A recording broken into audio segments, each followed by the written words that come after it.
International airport પર અસુવિધાના આક્ષેપ થઈ રહ્યા છે। લાખો રૂપિયાના ખર્ચ બાદ પણ સ્થિતિ જેમની તેમ છે।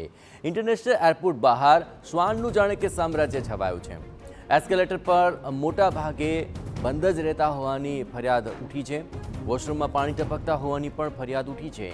એક તરફ હિરાસર ઇન્ટરનેશનલ એરપોર્ટ પર આંતરરાષ્ટ્રીય ફ્લાઇટ્સ પણ શરૂ કરવાની વાતો ચાલી રહી છે। બીજી તરફ એરપોર્ટ પર સુવિધાઓનો જ અભાવ હોય અનેક સવાલો ઉઠી રહ્યા છે। એરપોર્ટના ટર્મિનલ નજીક શ્વાનોએ ધામા નાખ્યા છે। એસ્કેલેટર પર મોટા ભાગે ખોટવાયેલા જ જોવા મળે છે।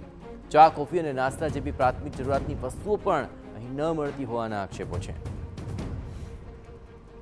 તો આ પ્રકારની જે પરિસ્થિતિ છે તે શા માટે છે તેને લઈને વધુ વિગતે વાત કરવા જોડાઈ રહ્યા છે ટીવી 9 સંવાદદાતા મોહિત ભટ્ટ। મોહિત, આખરે હિરાસર એરપોર્ટ શરૂ તો થઈ ગયું, પરંતુ જે સુવિધાઓ મળવી જોઈએ તે સુવિધાઓ કેમ નથી મળતી તેને લઈને કોઈ ખુલાસો મળી રહ્યો છે ખરો?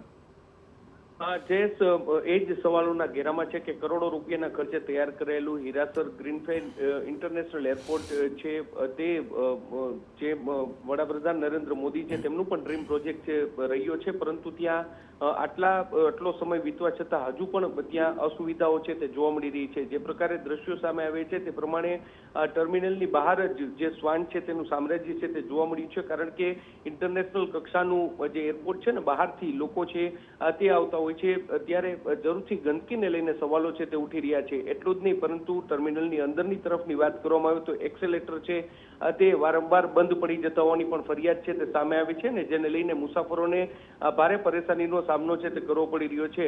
અવારનવાર વોશરૂમમાં પાણી પૂરું થઈ જવું અથવા તો જે વોશરૂમમાં પાણી ટપકવા સહિતની અનેક ફરિયાદો છે તે ઉઠી રહી છે।